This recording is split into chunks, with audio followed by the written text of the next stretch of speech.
Everyone, welcome back to AIMLOW. So you might notice there's some annoying theme music in the background. We'll explain that in just a moment. But welcome back to the fifth session, which is on teaching resources or applications to teaching. Our nicknames for today, as usual, AI generated. Michael, the ability to explore and discover, and Kalina, who sees an opportunity in science. Hello, everyone, from me. And please say hi in the chat and let us know where you're joining from. And to explain this annoying theme music, so a suggestion from one of you last time, Marco asked about song generation. I said, oh yeah, I meant to include that, but I haven't done anything on that yet. And I have very little experience. And so then instead I was like, okay, well, I've been meaning to make a jingle for us to play when we start and end sessions. So I made 6 attempts at a jingle. This is the best one, which Kalina quite dislikes. I only medium dislike, but I wanted to start off saying, hey, here's a jingle. You can generate music with AI. In this example, which I think is a pretty typical one, you can give it a prompt. This one is up to 200 characters. It totally doesn't listen too short, 1 minute max, because you'll see all of them are over 3 minutes long. So what to do with prompts is kind of approximate. But anyways, that's the reason why we welcomed you with this annoying theme music, which now I'll turn off slightly before the end of the song. Thank you. I'm sure some people liked it better than you did. Okay, so another thing to mention as we welcome you. So as most of you will remember, last time we finished off with the task creating logos. So you'll notice not only this slide with logos, but my beautiful virtual background is now participant created logos that you can stare at and admire throughout the session and throughout the recording of the session. So that was just a little bit of a recap from last time. We're now the second last session we have. Next week, we'll have one, well, I was going to say my favorite session. All the sessions are my favorite when I'm doing it. But the discovery space, which is the big project I'm working on now as the EU project officer at EPS. Really excited to go into more detail on that, but that's for next week, so I'm not going to go into more detail on that right now. And Kalina, do you want to do the story so far, or should I do that part? Oh, I can do the story so far, yeah. Basically, this session is now going to be a little bit different than the others because up until today, we concentrated about different types of artificial intelligence. So we talked about language models, we showed the one we created, we trained it, we had a little bit of fun with that. We also saw image classification and image generations, made our own classificators and generators and so on. But these were just really different instances of how artificial intelligence can be developed. And they're not the only ones. There are many, many other different types of AI. And now it's time to actually wrap this up for teaching and actually see how we can use artificial intelligence both to aid us in teaching, when creating lessons, when creating different scenarios in front of the students, or when preparing. But also, another quite big part of this session will be how to teach about AI, because it's a concept that is very, very popular and it's becoming more and more popular. We all know by now. So teaching about AI will be a bigger and bigger part of teaching in general, no matter what kind of teacher you are. So we're going to talk about AI for teaching, but also teaching about AI. And just a quick note on that as well. A number of you, and like looking when you register, there's a number of you who are similar to me who have over 10 years of teaching experience. So you might remember like a decade ago, going on 2 decades ago, there's a bit of a transition. Before that time, computers and computer skills, researching online, even word processing. Well, maybe not immediately, but before that time, but certainly when I was a student in the 90s, that was generally taught in a computer class and not that much covered in other classes. There were some classes where you might be asked to like word process a document, but not many computer skills. And there was a transition through the early 2000s and yeah, I mean, through the 2010s as well, but mainly 2000, 2010, where that became the responsibility of subject teachers to make sure that students were computer literate or that like computer skills became part of the general teaching. The exact timing varies country to country, but there's a lot of talk about that being kind of what's going to be happening or what is happening with AI. So I know there are a number of you who don't teach computing or AI as a subject or like as an optional topic, but are interested in using it in classes. But also, if we project 5 to 10 years down the road, then more and more teaching about it will become at least a small part of a responsibility of a lot of teachers. And I think with computing and before that, calculator use in math class, then a lot of it will start from eager teachers like yourselves and good practice, what you want future citizens to know. And then curriculum will be a little bit slower to pick that up. So it's just a little bit of, we know some of you are teaching about computers or are interested in like the technical side. Some of you aren't so much, and that's okay, but picking up some of it will become more and more useful in the coming decade or so. Anything more to say on that, Kalina? I don't think so. We can proceed with actually the homework task. Okay, so the homework from, oh wait, I do this part, right? Or do you do this part? You can do it because we'll get back to it at the end of the session, and then maybe I will take over. Okay, so to recap on the homework from last time, it was to find a mystery object that most people wouldn't know the use of. Then with this mystery object, find or create several images. We said, I think between 3 and 10, but I mean, the exact number doesn't matter. Some images to lead people to understand what the object might be used for. And then at the end, write a written explanation. What is this object? So people can check their guesses. It was a lot of fun for Kalina and I going through looking at what people sent in and trying to guess as we went along the way. So we're going to share some of that fun with you guys. First of all, just kind of as an intro activity, but then we'll get back to it at the end of the session to look in more detail about how it can be used to model neural networks, which is the whole point of this mystery object homework. Oh, Okay. that's the instruction.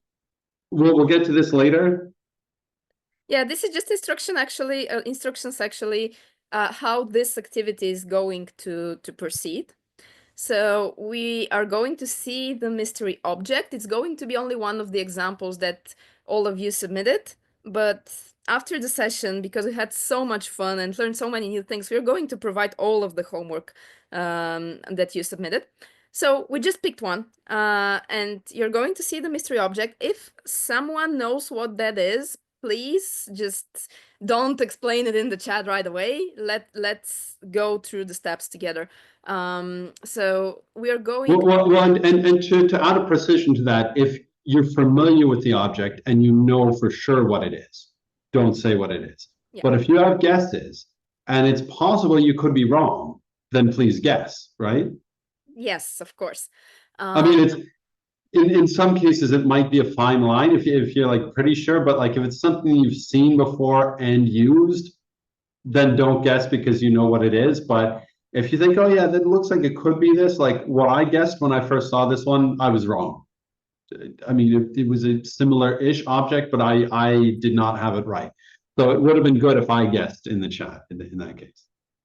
Yeah, so then we're going to take looks at the explanation images one by one, and for each image in the chat, you can write guesses about how is this image related to the object, what does this image tell us about the usage of the object, and so on. And while Michael is talking and showing the slides, I will actually be monitoring the chat. And I will be copying all of your guesses into the slides. So once we are done, we'll need to reload them so that we can display them. But basically everything that we do with you will then go into the slides. So once again, you look at the explanation image, make a guess in the chat. about what would that mean for the mystery object. And then together we'll get to the right explanation. So are we good to go? I'm ready, and let's just assume everyone else is ready. Okay, so this is our mystery object, and it was submitted by Jose Luis, who's a teacher in Spain. I'm actually really looking forward to seeing him next week. But I didn't pick him like his object because I'm looking forward to seeing him. But we thought this was a good object to guess at, so not too much favoritism there. So if there are any guesses without, if you don't know for sure what it is and you're trying to guess, feel free to start guessing, and we'll start looking at the pictures to lead us towards an understanding of what it is. I'm gonna like these guesses. I won't bother reading them all because I'll assume that most of you know how to get to the chat and how to read. But keep up the guesses. These are good. Okay, so let's look at the first hint one. And Kalina, did you say they're supposed to say what the hint might mean to them or how it might connect? Or are they Yes. supposed to? Okay. So, for example, because I'm not looking at the Zoom because I'm already editing the presentation as we speak. But I know that the first image is one of a water droplet. So it's somehow connected to the image, to the thing in the image. And the question is how? What would showing your water droplet mean if we want to teach you what this object is?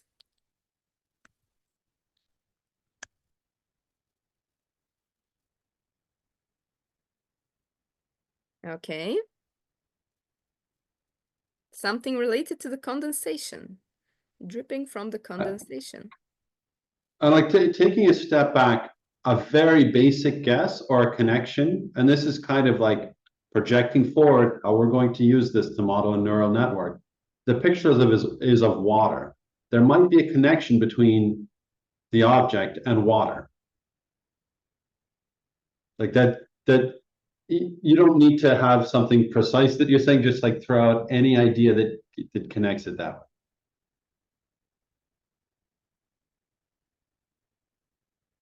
Do we want to wait for more ideas about the first picture or go on to another picture? Let's see a couple more ideas.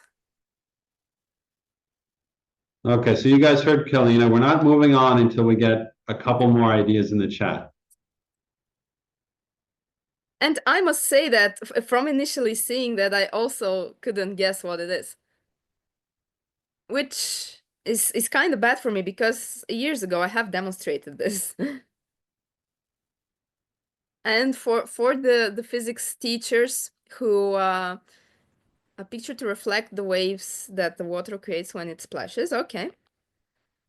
For the physics teachers among you, I must say that this thing, this and the effect that stays behind it, were actually a problem for the International Young Physicists Tournament, something like 10 years ago. Okay, so we have two guesses already. I have put in the presentation the word activations. And why we're calling them activations, it's going to be clear a little bit later. So I guess we now move on to the next explanation image.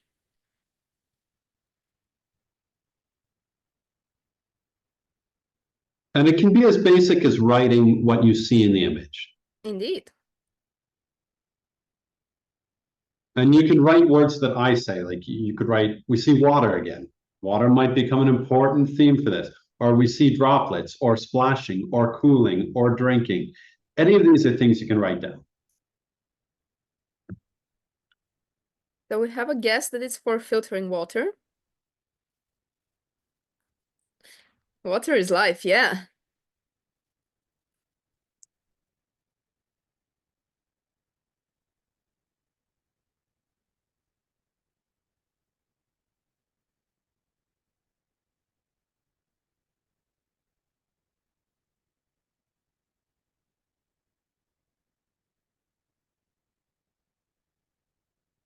Let's see any more guesses.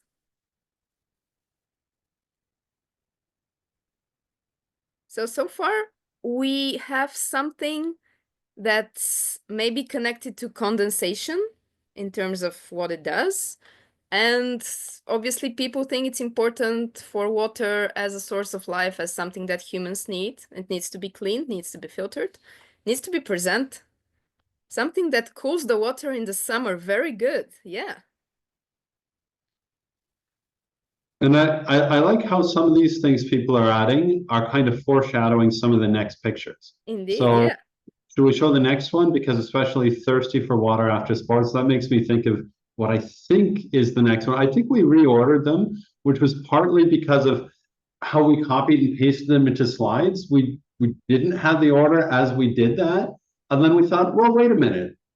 Let's see what order we think we want these in anyways. So I think we reshuffled that a bit. But yeah, there certainly seems to be thirstiness. Anyone feel free to throw out any words that might be related. I'm also purified water. Good. I'm also adding a few things that Michael says. Thirstiness.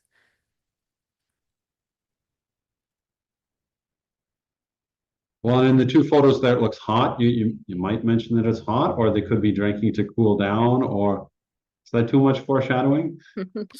Let's see the next And image, I think. yeah, let's move on. So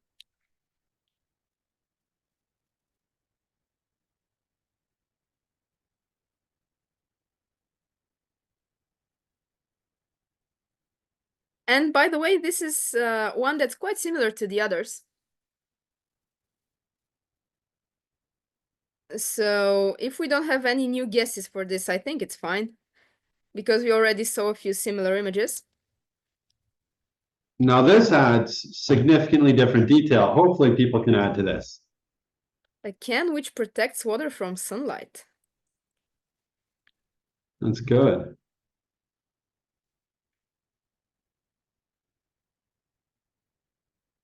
I'll put it for the next one. Okay. Yeah, we're very close to what the actual thing is. And here We'll move on to the next one. Yeah, just before we do, I have to say that now this explanation basically shows us what the thing does. And so kind of confirmation of the last 2 points there. Oh, I guess I noticed earlier, but then didn't do anything about it. These labels are in Spanish, so just to quickly go through them. Kalina, can you see where my cursor is? Do people see that? I cannot.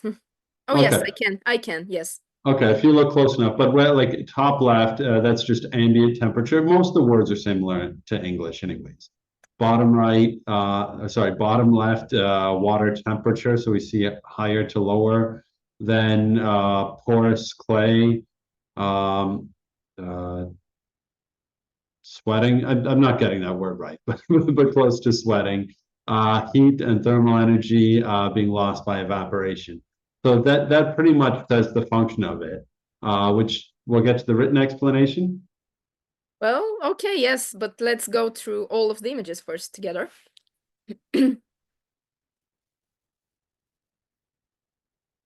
So we see that progression of ideas.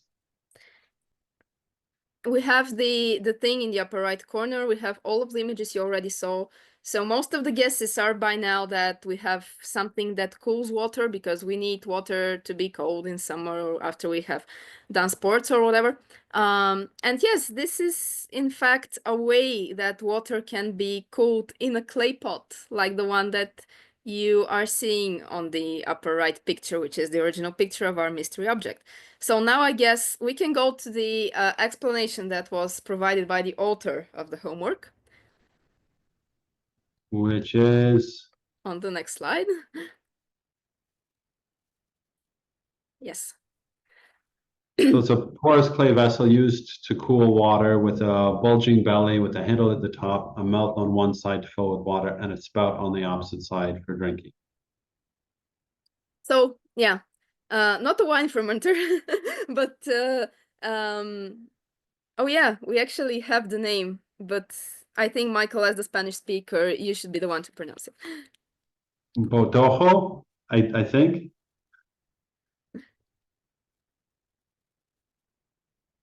And yes, and I should also say for the ones amongst you who perform experiments, this is quite a cool experiment to perform with students, because it shows how through the evaporation of water through the pores of the clay, latent heat that's needed for the evaporation is actually the way water loses, drops its temperature by the heat transfer that happens.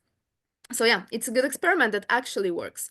And you can also find it as a pot-in-pot refrigerator, with a slight addition that to maximize the effect, people put it into pots. That was just a little bit of a detour for me to tell you a cool physics experiment. So I guess we should move on. And I should also say that in the end, we will talk about more actually how we can use this and the other examples and anything else you come up with the students to mimic how we train a neural network, because you are a neural network right now by doing all of these guesses and connecting them together.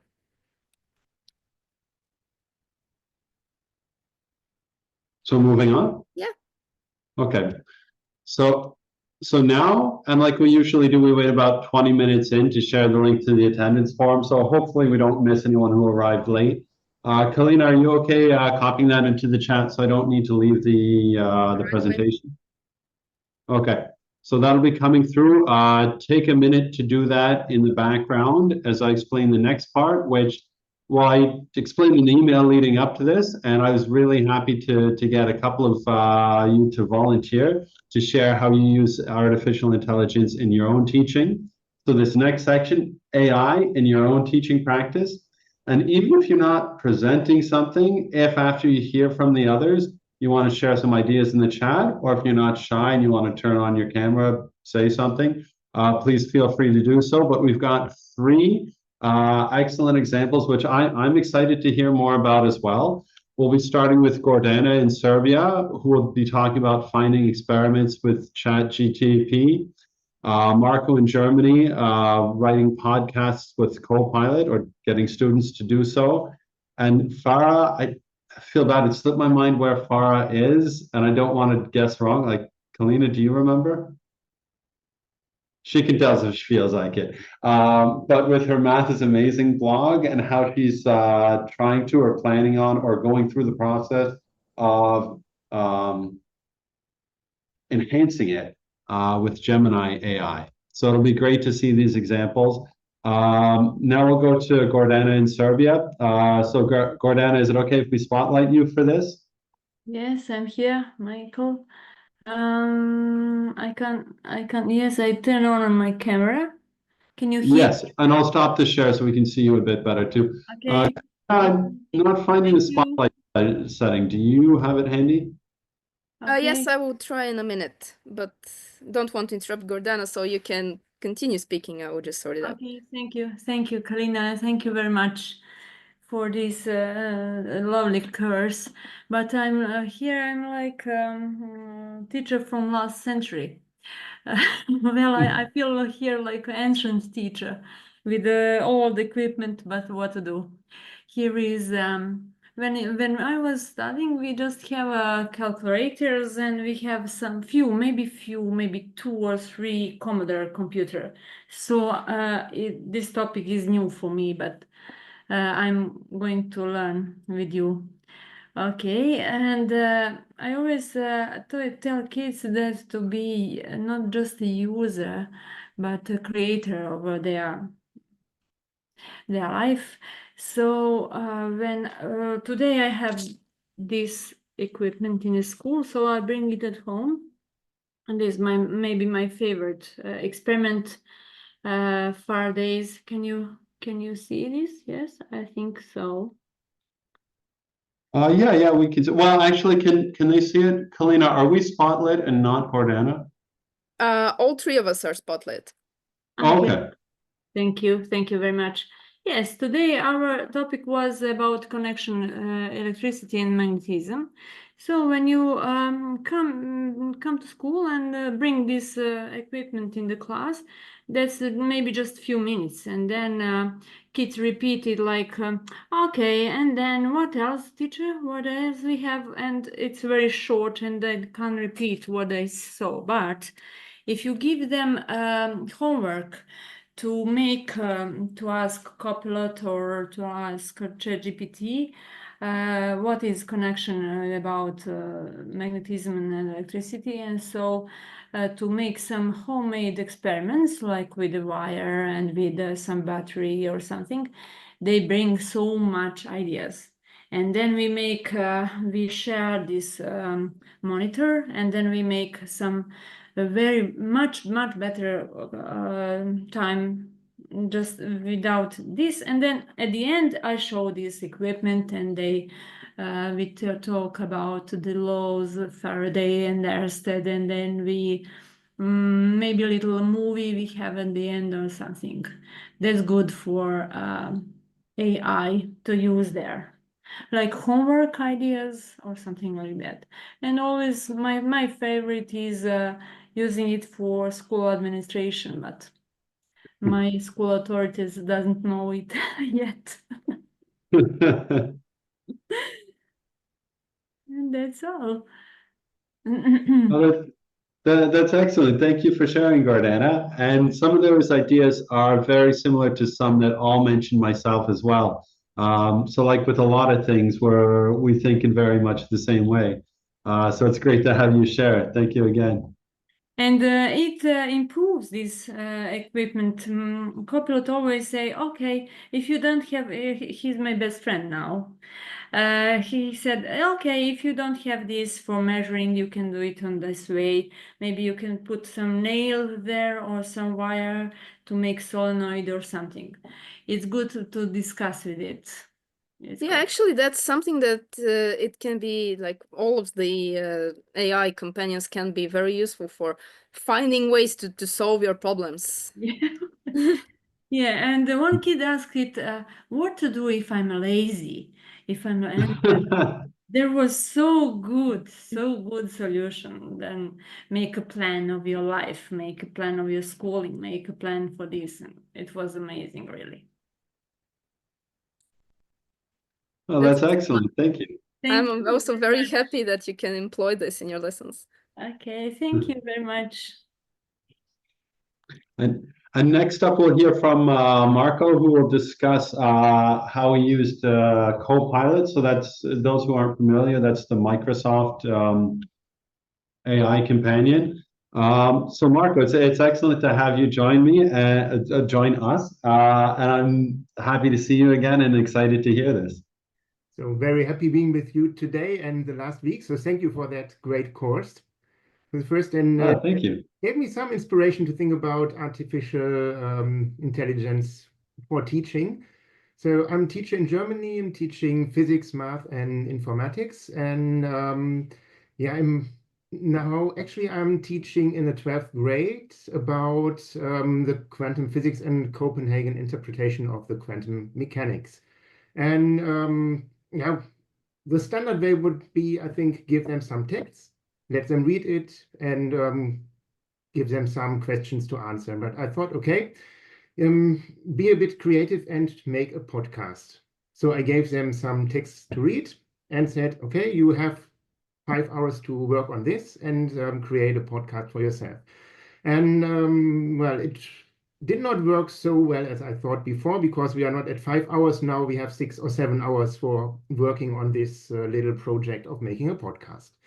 So I had the idea it can be a bit more effective if we use artificial intelligence. And so yesterday I switched on my computer and used Copilot. I think ChatGPT will do the very same, as ChatGPT is the machine running behind Copilot. And I try to share my screen. I don't know if it works. Yes. So what I did first, I just wrote the prompt, write a 3-minute podcast about the Copenhagen interpretation of quantum physics. the moderator is asking a physician. So I gave just a little bit of information to Copilot what to do with this task. And I just scroll quickly through the answer of Copilot. So it did a lot of output here.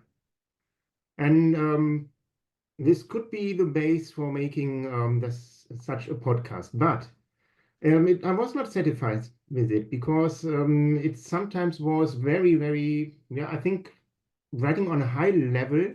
Maybe this first paragraph here, it's talking about superposition of states.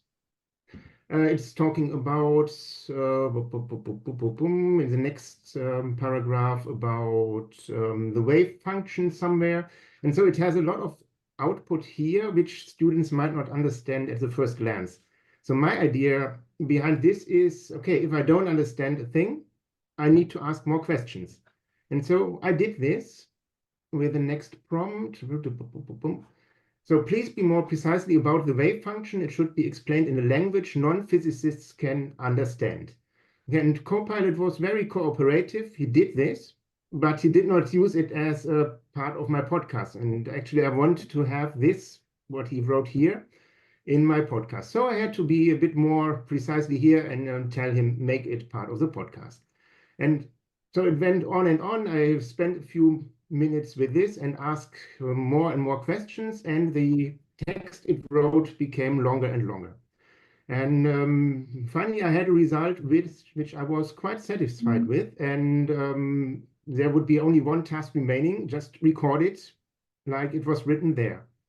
And what I think is so fascinating in this approach is students have to learn to ask precisely. And if they don't ask precisely, they get results which are not fine. And they also have to read carefully. So we learned it's just somehow a sentence generator, and the sentence maybe make no sense at all. Or maybe there are some facts written there which are wrong. So they have to think about, is it okay what the artificial intelligence writes there? Or is it just made up? And so they can learn asking the right questions. And I think this is something we can really use in lessons, because students, yeah, they know they can listen and learn something by heart, but can they ask the right questions? Not to interrupt you, but yeah, because I saw you finished. Actually, with the last part, you reminded me of something that a colleague of mine told me a couple years ago, when things like the tools we are showing were only getting started. And it was that he told me, I think that one day in the near future, writing the precise and correct prompts for AI will be a job, a profession on its own. So this is actually very valuable to show students that the output that they get will only be as good as they are good in asking it. Yeah. Yeah, that's a great example. Thank you again, Marco. Yeah. You're welcome. And now we'll hear from Farah in Lebanon. So she's in Lebanon with her example of using Gemini to. I'm losing my words, but she'll explain it better than I will, anyways. So looking forward to hearing from Farah.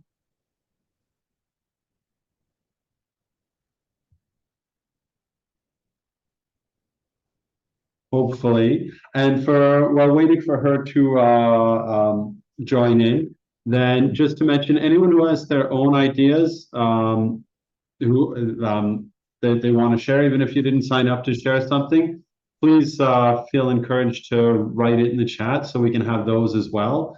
And we'll try and keep some of those. Maybe we'll copy some into the slides for later, anyone looking, or something like that.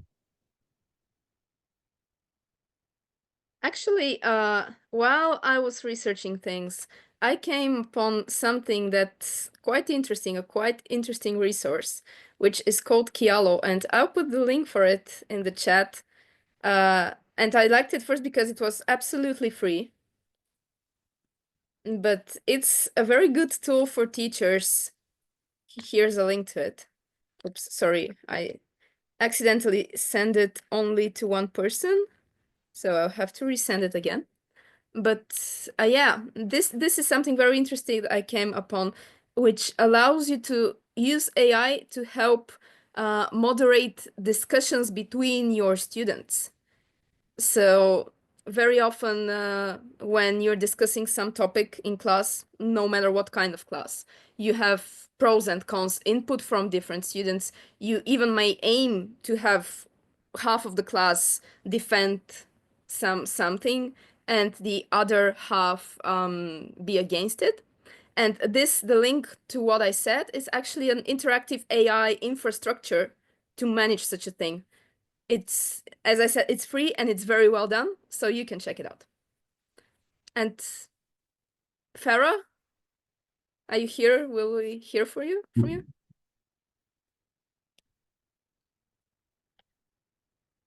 We will also have a video from Valentina, as I see in the chat. And I'm just wondering, because we are running slightly behind where we hope to be in the session, only like 5 minutes or so.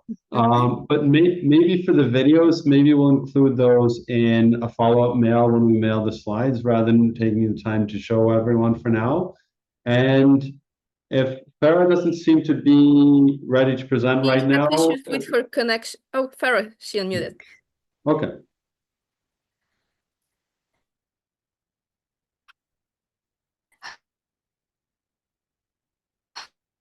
Yeah, she's been having issues with her connection, so I think Okay. there might be. We can get back to that later, like if she needs a couple minutes to sort things out, because it's still related to the next 10 minutes I was going to present. So anytime she wants to jump in, I'm perfectly okay being interrupted as well. If we continue with the flow of things, does it make sense if we do that? I think yes. So Okay. Farah, just tell us in the chat, personal message to me or Michael or anything if you're ready to present. And then getting back to my slides, I guess. And Kalina, did we decide to go for the word cloud or to skip it? Well, let's skip it for now because we can have it submitted afterwards. And it's similar to the homework for this time, so it's not a major deal. And if you feel like if you have ideas you want to share and you're sad we miss out on this word cloud, it's to share some of your favorite AI resources. So just write it in the chat as I'm talking about other things. So you can still share it. It's not that we're not interested. It's just sometimes with the word cloud up, we end up asking you several times, come on, write something. Then there's a delay opening the link. And already I've wasted time talking about that more than I need to. So back to the slides. And a couple of examples of how AI was used to plan part of AIMLOW. So remember way back to session 1, a word cloud, and this is one of the reasons we had a word cloud there, was to say, remember when we use this. So I've been wanting to do, and I forget what program I was using, but my free account had some kind of limitation. So I figured, I'll ask ChatGPT what the alternatives are. And I'd never heard of Answer Garden before. It's my current favorite word cloud one, just because it's pretty simple to set up and there's really not that much it needs to do. And I don't need something better or more complicated. So I found that with ChatGPT, and it's really good. And I was saying, like, I'm following along with pretty much the same idea Gordana had. Well, I mean, she went into some more details about other things, but it's good for brainstorming and getting ideas for things. And then another example of that, which I don't think we actually used anything from this, but way back when Kalina and I were starting to plan this in like June, there was something where we were talking about wanting a differentiated activity to teach about AI. And so we asked ChatGPT, and we thought ChatGPT archived the old chats, because it appears if it does so, but it only does that extremely partially. So I went to dig that up to get screenshots. We couldn't find it, so we reprompted it today just to give an idea of what it comes up with. And the details, like I know this text is small. You don't need to read the whole thing. The like the two things. So following up from the previous idea, so it's good to get ideas if if you don't know where to start or for brainstorming things like that. But also sometimes be careful of the biases because of the data set. So reading this, and I have a fair bit of experience both teaching and teaching in different places and talking to teachers of different places. And I thought like this reminds me very much of teacher training in North America in the early 2000s. And like what you'd find in a late 90s, early 2000s pedagogy textbook, strategies like here's an exit ticket where a student completes a task to be able to leave the classroom, or think, pair, share, which was one of the like key parts of early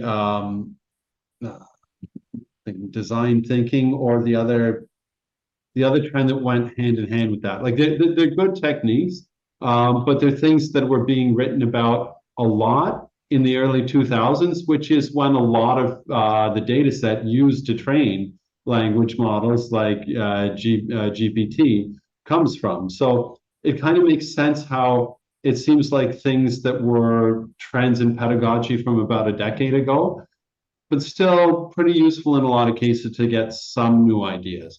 So just kind of interesting how if you ask it about something that you know a fair bit about, then you can start seeing some of its biases reasonably clearly.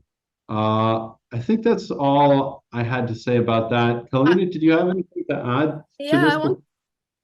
yes, I want to add a couple things that actually this is a very long text on the slide, but when we send you the presentation, you can actually check it out.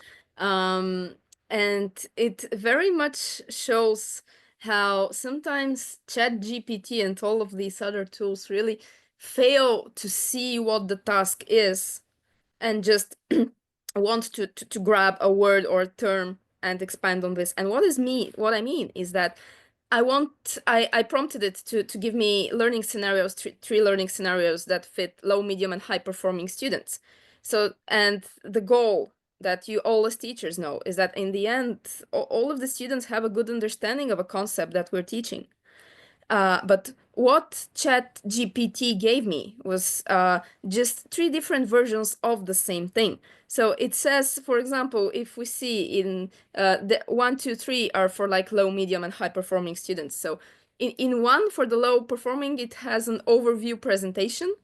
For the medium performing, you should give an interactive presentation. And for the high performing, you should perform algorithm analysis, which are basically just the same thing, but at three different levels.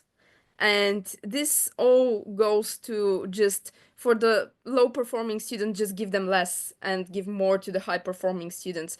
And it doesn't really think and see that different, for example, different performing students should be taught in different ways and so on. So it's actually very, it's fun, but it also demonstrates ChatGPT's uselessness in such cases. So you can check out how all of these three scenarios are just three different level versions of the same thing. They're not different in anything else. And yeah, one more thing about because we are at planning AIMLOW with AI is something that I also told Michael today when he was like, can you think of other cases when we used AI when we were planning AIMLOW? And I was like, oh yeah, actually, I asked ChatGPT to fix the errors of my code for baby GTP and for all the others. So this is things that it might be good. And the ones of you who teach computer science know that the way ChatGPT writes and creates code, I personally hate it. Most people, I guess, dislike it. So for writing code, it's not really the optimal way, both from a pedagogical point of view and also strictly from a developer's point of view. But if you see an error that you don't know what to do with, sometimes the fastest solution is just to copy your code, copy the error into ChatGPT, and poof, you have the solution in like 2 minutes. So that's something it's good for. Yeah, saves many hours of reading on Stack Overflow. So yeah, that's what I wanted to add. And I think there's a lot of similarities too like with what I was saying, how I have enough experience in education to kind of like pinpoint like what decade and what geographical area this kind of pedagogy would come from. Similarly, in code, like I don't know enough about code to dislike GPT's style in any way or another. But on the same hand, a lot of people might not have the experience to like interpret this lesson plan how I'd interpret it. So I guess I don't really have a conclusion to that thought because it's useful but has limitations. I guess is one way you can say that. As is everything. Okay, so maybe it's now time for me to take over the screen share. So I'll stop sharing my screen. Indeed, yes, thank you. So that we get to the next part. And I see I see Farah has turned on her camera. Farah, are you ready to present? Because yeah. Hi. Hi. Yeah, I think I'm ready. Okay, so we get back to that and then we continue with the next things. So you can go on.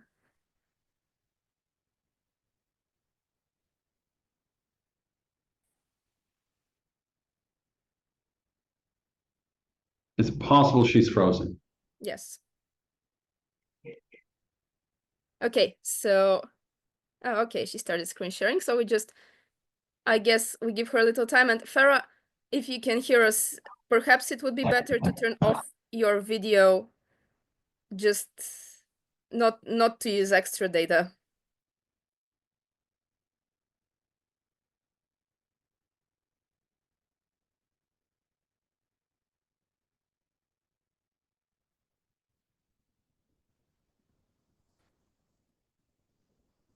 Okay. I guess she's frozen again. So I suggest we proceed and then we try one more time after this part. So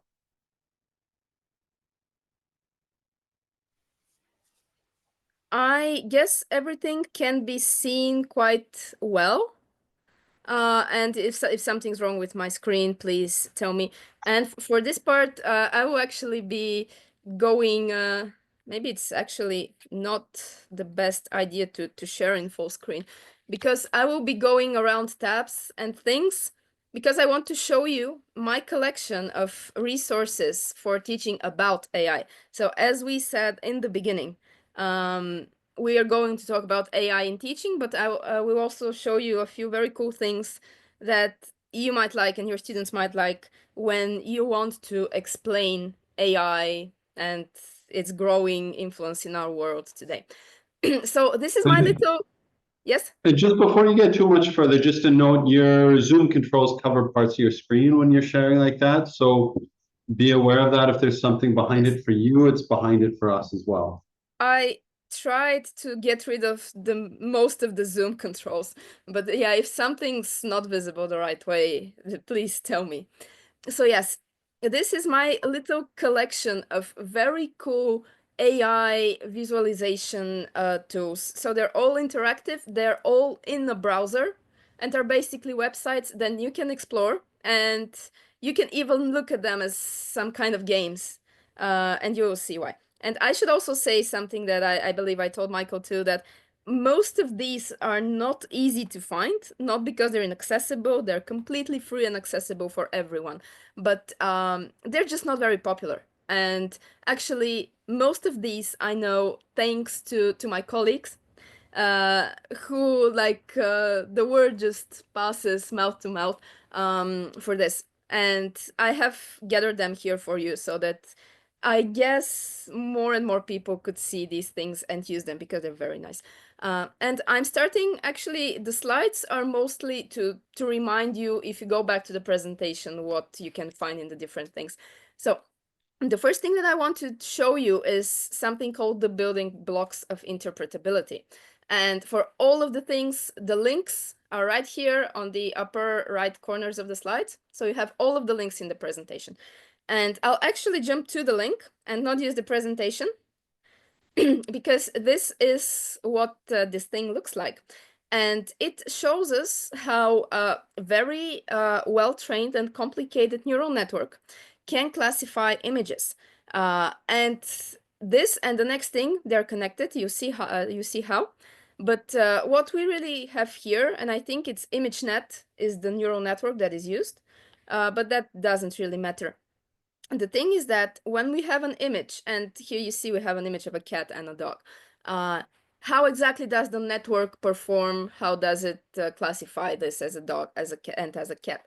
So what you can do with this is actually when you hover your mouse here, all of these very weird looking things that you see that I'm pointing at with my mouse, and as you see that when my mouse is over them, you can see where on the image they activated. These are different neurons. So in the beginning of the course, we talked about how neural networks are actually designed after the neurons in our brains work. Well, here is how an actual neuron in a neural network looks like. So we have this very complex network, and it consists of thousands and thousands of neurons.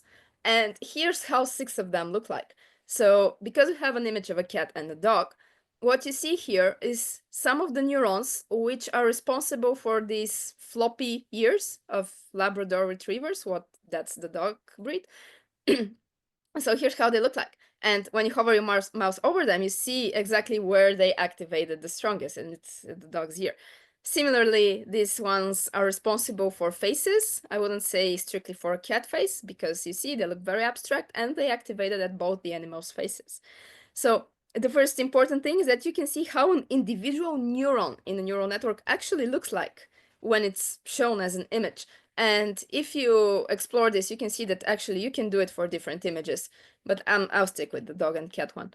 And the thing is that it shows you activations. It shows you not only that, but also feature visualization. So the two things, feature visualization and activations, are the main concepts when you have such a classification task. So here's the different features, different neurons, and the activations are actually the strongest bonds that are created. And moving on, you can see here, for example, when you move your mouse on the image, for each region of the image, it shows you the neurons that activated the strongest. So these are the parts of the network that it decided they would be the leading for this image, for this part of the image. If I go back to the ear, you see here the ones that you already saw. If I go on the cat's face, you see some very weirdly shaped things. So what the network actually does is, if we go on, you can now see the same thing, but this time the strongest activated neurons are summed. So you can just see them on the previous thing I showed, and right here you can actually see how the sum of them looks like, which is called the activation vector. That's here. And when I go to point that, I kind of lose where I'm with the mouse on the image. So I'll go around it once more. So you see it's pretty much nonsense here in the background or in the grass. But here, for the animal faces, look how it finds the nose. And you can see the combination of neurons, the different channels, the 4 ones in this case, that led to it seeing it this way. And you can see for the whole image how that would look like. And this is actually only on a single layer of the network. And here, again, very, very cool, very interactively, you can see how this progresses on the different layers, which once again are the different floors of the architecture of our algorithm. And you see how we start with very small regions, and we can kind of trace the image, and it progresses and progresses to narrowing the image of basically 2 things. So you see how here we have a big number of indefinite ones and so on. And these small parts of the image don't tell us much in general. But then when we move on the higher and higher floors, we get fewer features, but they're much more defined, and we can much more for sure say whether this is a dog or a cat. So moving on, this is the same thing, but done with weights. So we can see something like a saliency map, actually. this shows us which regions of the image have the biggest influence for categorizing. And once again, I'm hovering all over the region of the dog's face, and we can see that this has big influence. And also for the cat's face here, although a little bit smaller, which makes sense because the cat is smaller in the image anyway. But yeah, this is a more advanced and better looking version of the saliency map that we made with you in the image classification session. So here you can see it in a different version again. And I'm not going to go into much detail because there's a lot of reading and explanations to show here. And I guess the ones who are interested will mostly do this themselves. But you can see how this image that is to be classified goes through the network and how the network sees it. So this is this building blocks of interpretability thing. I have the key points here. And also a little reminder that what we did as a feature visualization and a saliency map, we already did it in a primitive version ourselves. So I'm moving forward to part 2 of this, which is the activation atlases. And I'm once again going to show it in my browser. So if in the building blocks of interpretability, we were talking about how a certain image is classified, here we're taking a look at the network itself. So I'm going to go back to the first one and actually to the very beginning where I told you that here you see how different neurons look like. These are ones that are responsible for floppy dog ears, this one obviously for a dog's face, this one for a cat's face or an animal's face or something like that. Well, what if we take all of the neurons and put them on a map? Well, this is what an activation atlas means. And this is how, for example, the one for the ImageNet, oh no, it's Inception V1 Vision Classification Network. Yeah, how it looks like. So these are all of the neurons, the thousands of neurons that the network has trained. So let me go back to the process of training. All of these things look basically like the identical gray squares before epoch 1. And after training the network on a big data set, this is what you get at the end. And you see different neurons, they all look quite abstract, but you can already identify, I think, many different things that they might look like. And as I will go on, here we have quite a good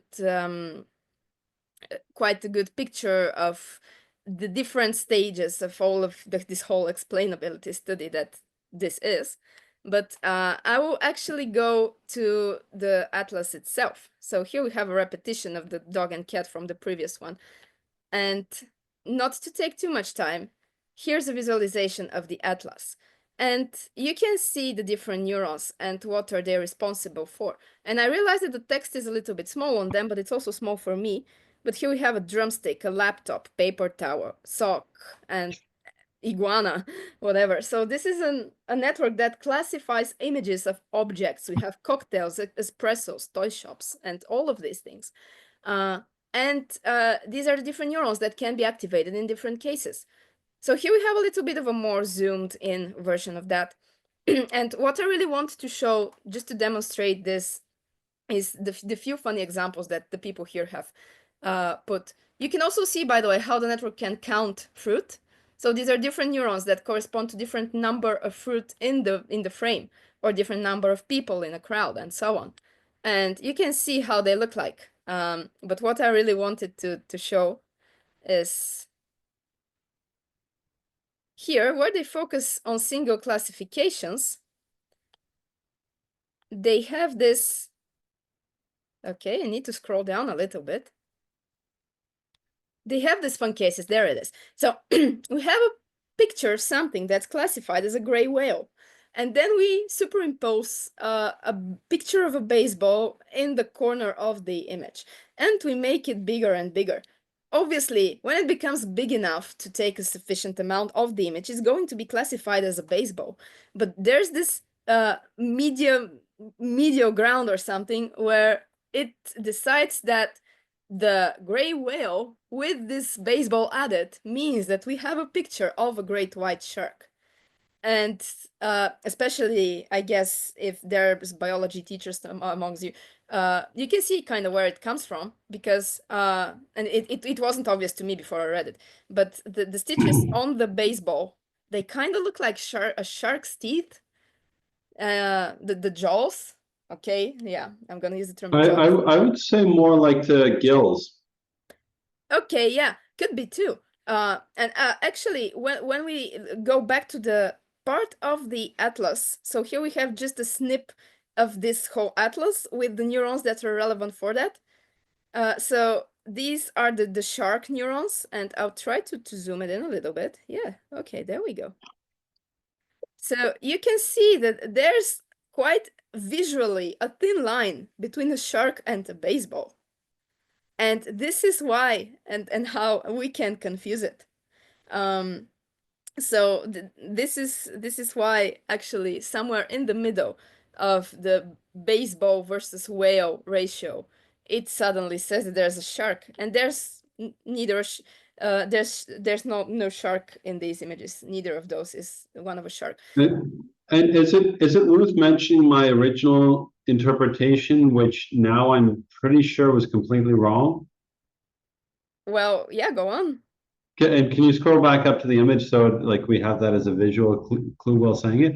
So my original interpretation, and when Kalina first showed me this was like May or June, like quite some time ago, when I knew significantly less than I know now about this. But I was like, oh, the baseball's white. So then white is a keyword. So then it would say, okay, great white shark. But that's mixing the idea of language and image models, and it like for what it's actually doing, that makes absolutely no sense. But as someone being like, okay, so you're adding something that's white, so it's like, okay, the fin, but something that's white, great white shark. And that, I mean, that's something a kid or human might do, but that's not at all how it actually works. Yeah. Actually, there's also another cool example here with the pan, which is obviously seen as a pan, but then when you add an image of spaghetti, it kind of decides that this is a wok. And I think that, yeah, we have the same, like, it's not spaghetti, actually, it's noodles. So if you come here, and you can see I zoomed it in once again, we have the neurons that are stronger for frying pans and the ones that are stronger for woks. And obviously, probably many wok images have noodles in them. And just because we put noodles, so it's no longer just a frying pan, it's a frying pan with noodles. So it must be a wok. But then if you make the noodles... Obviously, it's not trained on an Italian data set. Indeed, yeah. But then if you make them big enough, it starts to see them as carbonara. So yeah, it's a very, very good tool, very, very interesting, and very in-depth work. So big salutations to the guys who have developed that. Once again, the links for both of the things that I showed you are on the slides, so feel free to check them out. And something else, which is slightly easier, is a convolutional neural network. By now, we already developed a couple of those for classification, which is an image classification one, and one of the textbook examples. You have images of handwritten digits, and you need to identify them. And this one actually does it interactively. So now it's empty, but now I'm going to draw a number. Michael, tell me a number. 3. 3, okay. So should I have chosen an easier one? No. It's not that hard, but it's not like 1. Okay, here's a 3.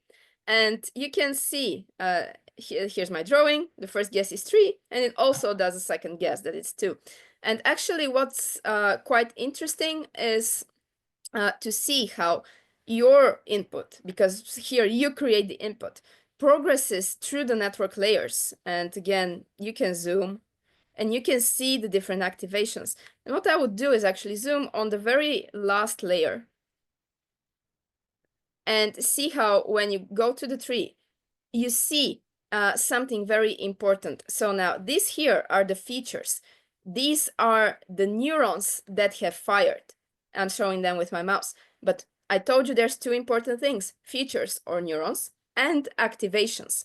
So you don't only need the numbers, you need the connections between them. So you can visualize them perfectly here. When you go to the right answer here, you see not only that obviously this here, this part has fired because it's the brightest, this part here too, and other parts, but also you can see that the connections between the number 3 and these parts are the brightest in the brightest green.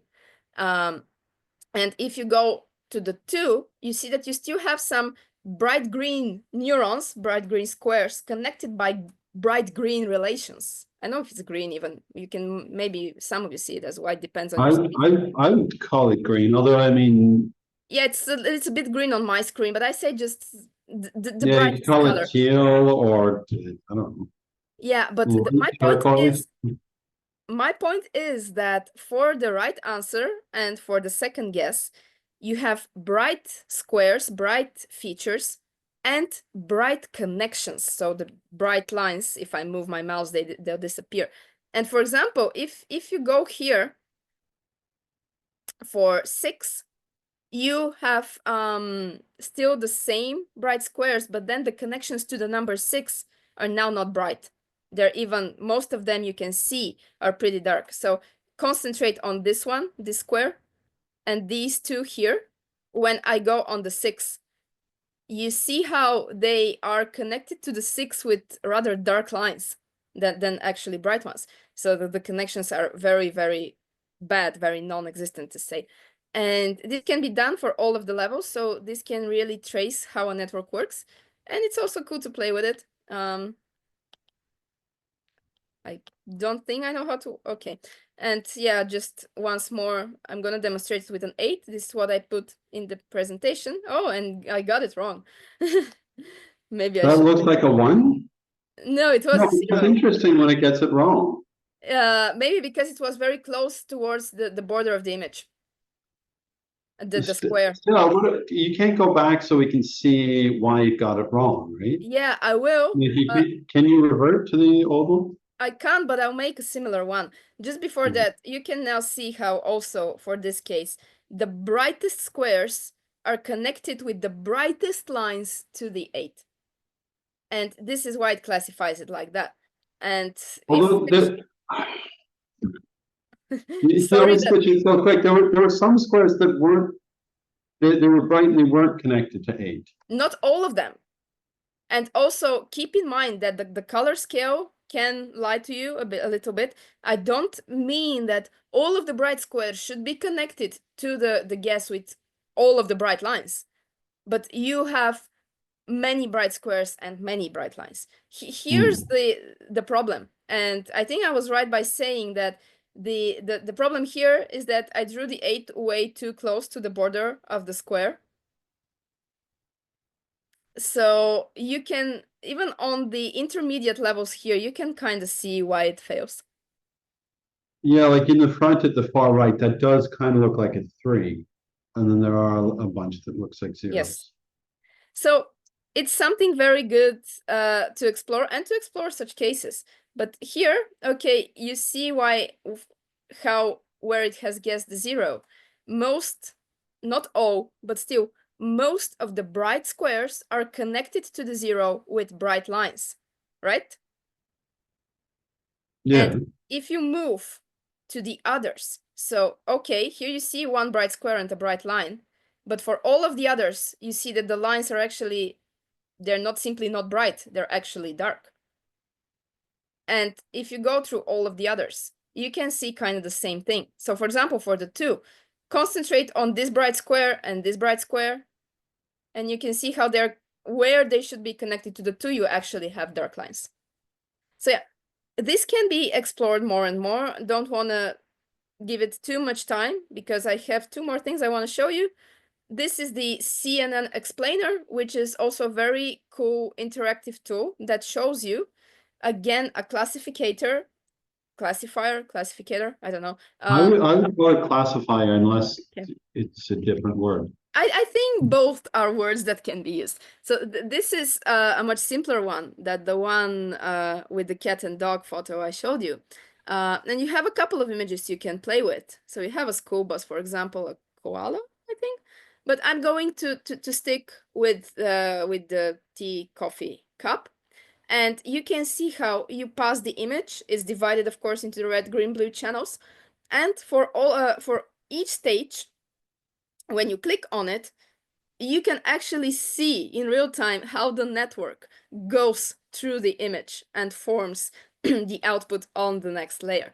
So a lot of times I've been saying, okay, you have a neural network, and here in the middle some fancy, complicated mathematical operations happen, and haven't gone into much detail what happens. Well, all of this here shows you how these mathematical operations are performed, and you can choose stages and see and look like how everything is done.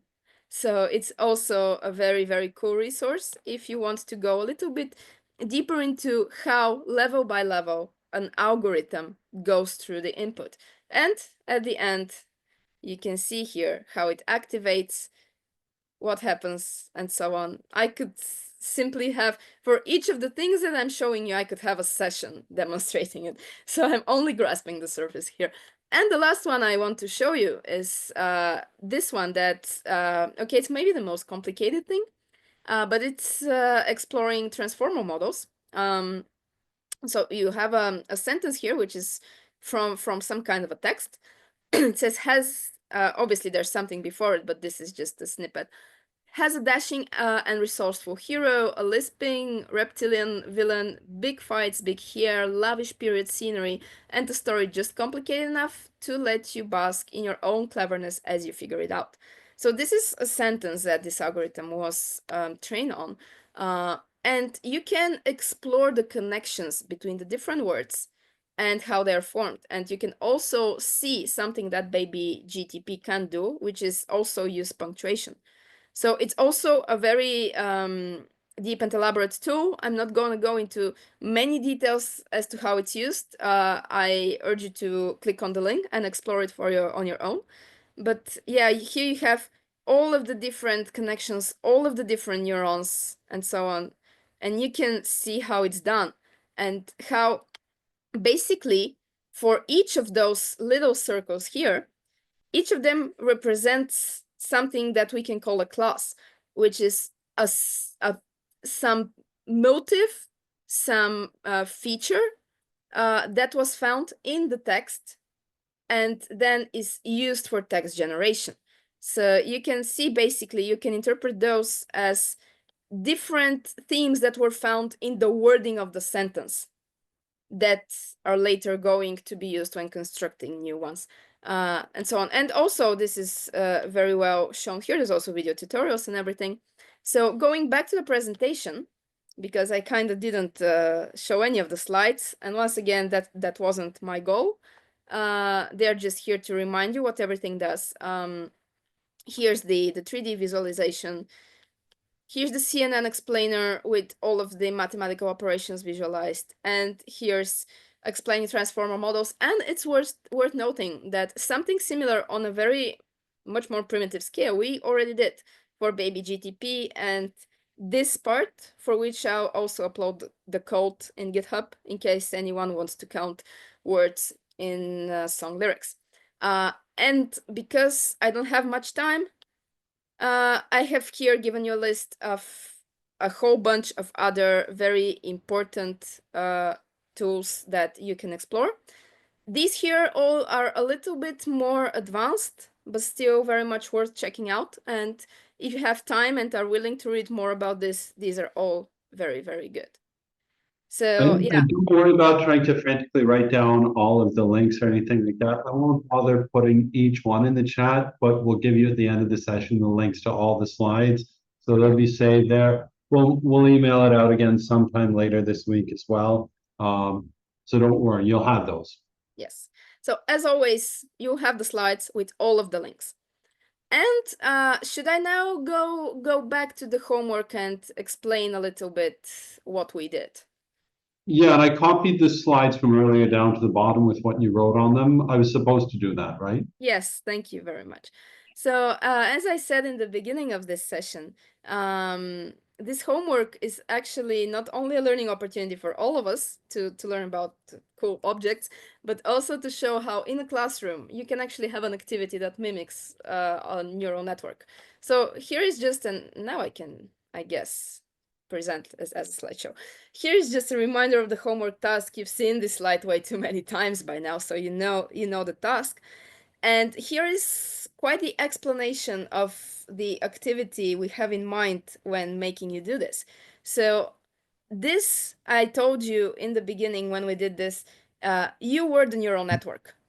And you're activating your own neurons, which were what you know about the world that surrounds you.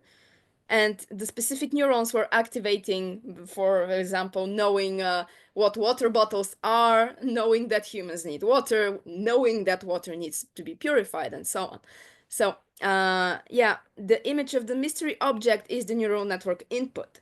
And because the students or you already know a lot about the world that surrounds you, you can identify many things and many concepts.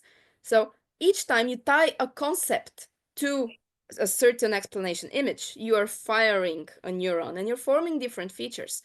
And so when you recognize a property of the object, when you tie all of these fired neurons, so when you tie all of your guesses together, you're really doing an activation. And this is why in the slides, I call your guesses activations. And in the end, a combination of all of these activations leads to the correct identification of the objects. So although we weren't a computer, together as a group, we did exactly what a computer does when it identifies images. So this is once again a repetition of what we did. And yeah, here are the initial guesses. And it's good to have an initial guess, because that would be the random seed for training a neural network. I have mentioned by now that when we train neural networks, we start with random numbers. So here's our initial random guess. And we go on with the different activations that we have already put here. So you can see all of them. We skip this one. And so on until we already here reach the cools water by evaporation. So as it happens with neural networks, you already saw it when we trained live.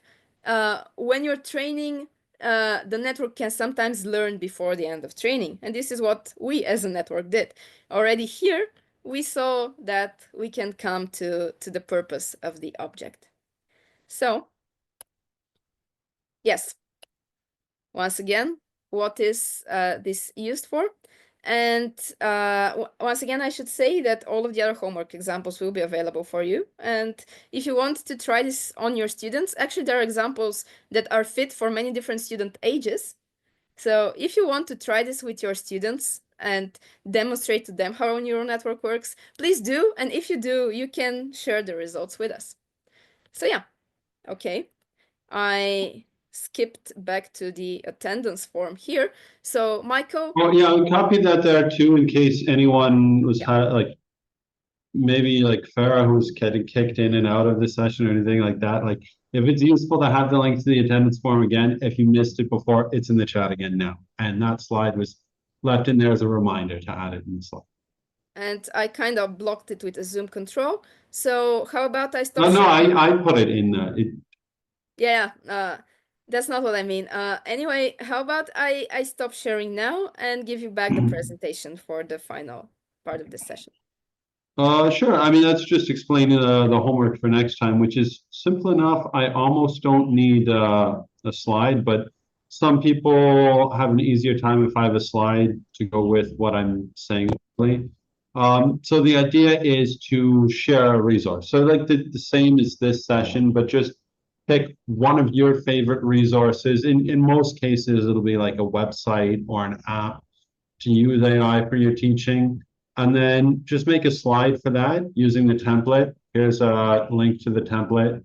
Again, you'll get this link again. The template reminds you of the resources, then has the like template slide. So you put the name of it here, a link to it, and then a description of what it is. And the idea is that we'll correlate a bunch of these together, like in principle, all of them, but there will probably be a lot of repeats, like maybe 5 of you will all choose GPT. We don't need 5 slides on that, so we'll either combine them into one or pick the best one.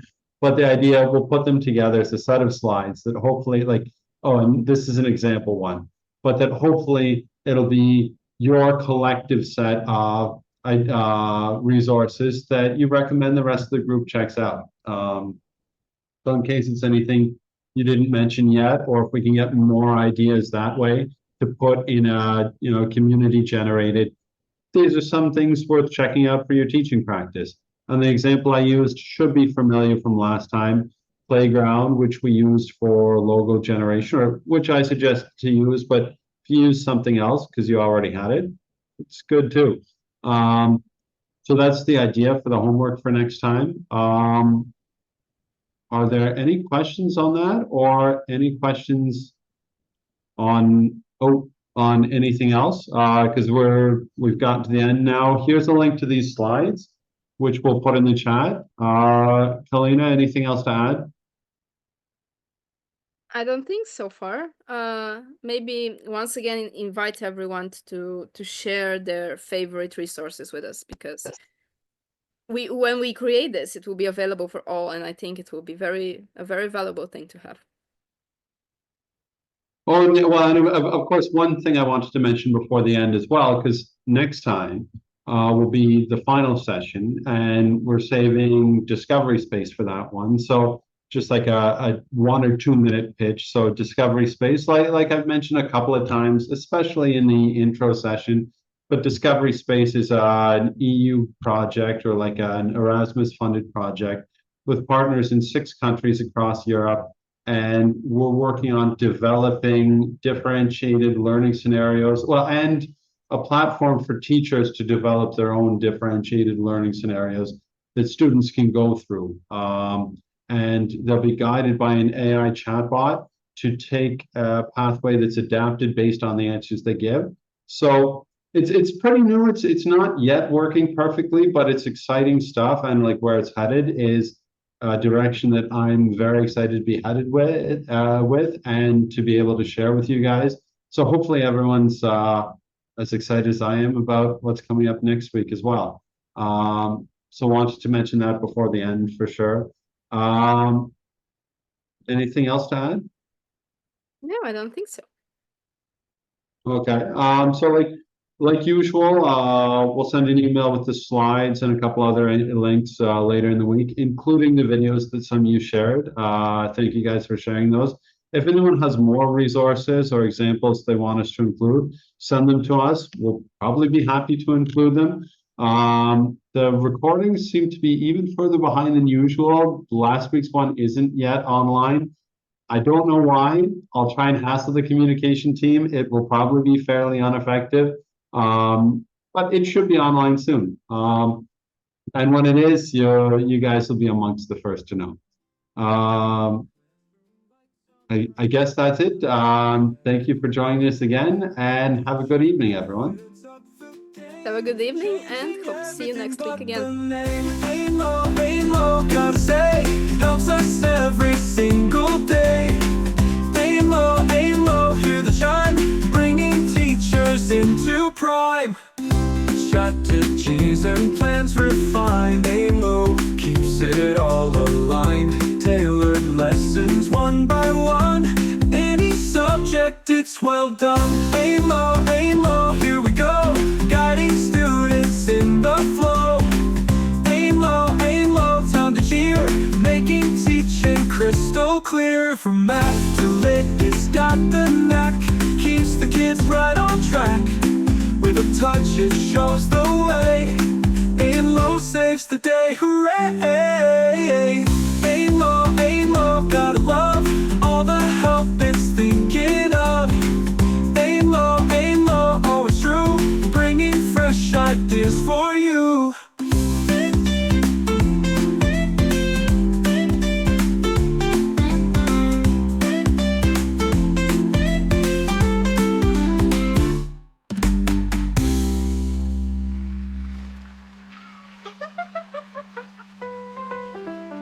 Strategies and plans refined, AIMLOW keeps it all aligned. Tailored lessons one by one. Any subject, it's well done.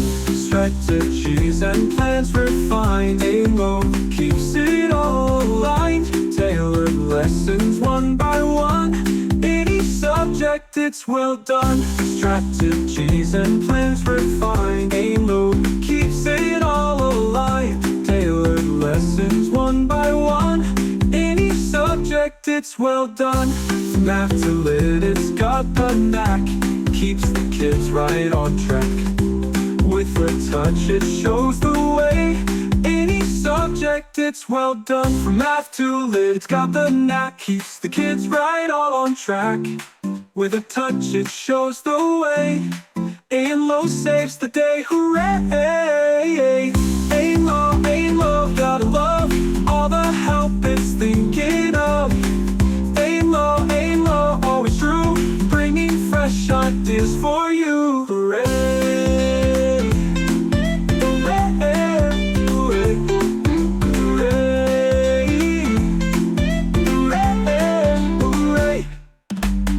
From math to lit, it's got the knack. Keeps the kids right on track. With a touch, it shows the way. AIMLOW saves the day, hooray!